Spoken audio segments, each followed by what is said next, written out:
Hello and welcome to all you Leos. Here is your monthly horoscope in general for the Leo for the month of September 2019.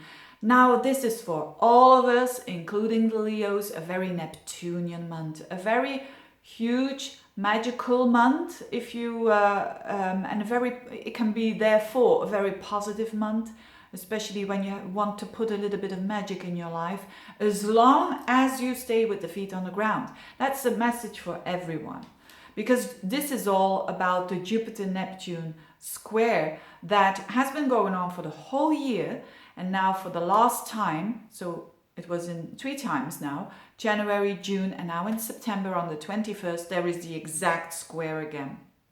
Now for you Leos, this is not in the areas of your life that are absolutely dominant or are very, very, very important. But I'll explain in what kind of area of your life this is playing out and where you have to be. This huge, opportunity to make your life a bit more magical, but again, crossing those boundaries or going over the top is the pitfall of the Jupiter-Neptune square. And this is triggered by Virgo energy. So a lot of planets are in your second house of Virgo, the Sun, Venus and Mars, Mercury. So you will be dealing, you Leos, or the trigger is that second house issues. That could be financial issues, but it could also mean, if you're saying my finances are okay, I'm not doing anything different there, it's all fine, and it has to do with your self-worth. But let's break it down first on the financial level. So for you, when you're thinking about, especially with Neptune there in your 8th house, about taking a loan or taking, another view on some insurances that you have, or maybe your bank is saying, oh, I have a very, very interesting thing here for you and you're going to have lots of money next year or whatever, be cautious. It is really, there is, yes, a possibility of an improvement, absolutely. But what you expect might be a bit different of what they are showing to you.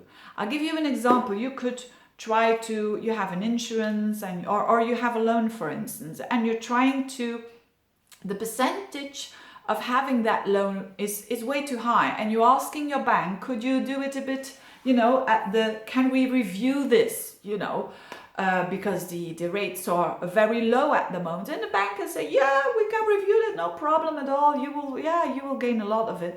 But they don't mention all the costs that it takes, or the fines, because you're dealing with contracts here, etc., etc. So for instance, you thought in your mind that you would gain $300 or euros a month, and it's still you're gaining something, but it's only at 50 euros. You see what I mean? It's that kind of energy. So the Virgo energy is very good to discern. It's very good to break it down, your financial situation, but be very realistic.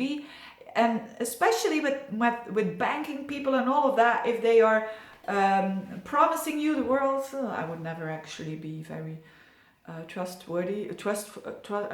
them. But anyway, be very careful with that. And of course, it's not only about investments, it's about anything that has to do with money.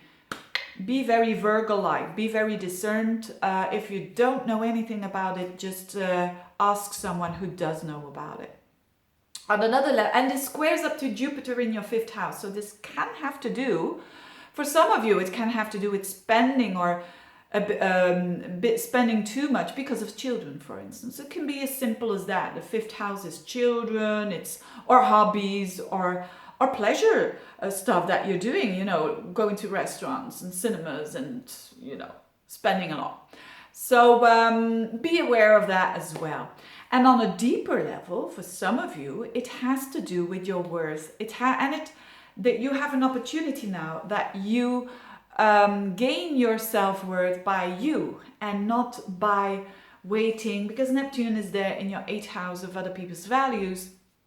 So definitely, I would not recommend you waiting until someone says something very positive about you, giving you this, because it's not the time for that. It's the time for developing self-worth on a way deeper level, because if you're going to get your confidence out of what other people think of you, what other people say of you, it can just go down in a second, okay? You know, when people say something towards you that you don't really like or that's very negative, your confidence goes down. So it's way stronger when it comes from within. And that's a very good month. If you say, yeah, I struggle a bit with that, it's a fantastic month to work on that.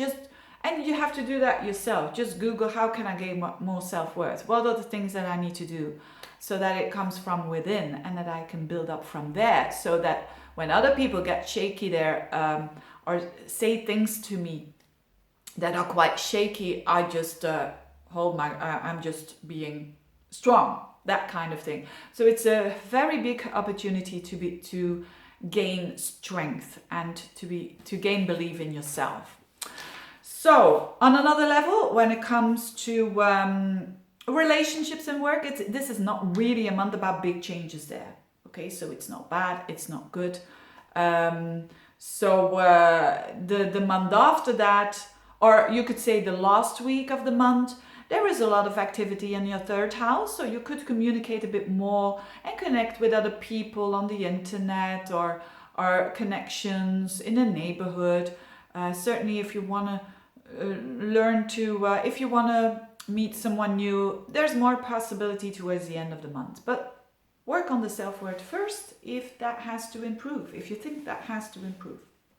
Having said that, I wish you all the best. Thank you so much for watching. If you want to have a reading, get in touch. If you want to know more about astrology, go and check out my playlist. There's quite a lot. I've been doing this for years. There's quite a lot of information there of very different topics. So enjoy that. And thank you so much for your support, your dear Leos, for your support and for watching this video. Thank you so much and see you next time.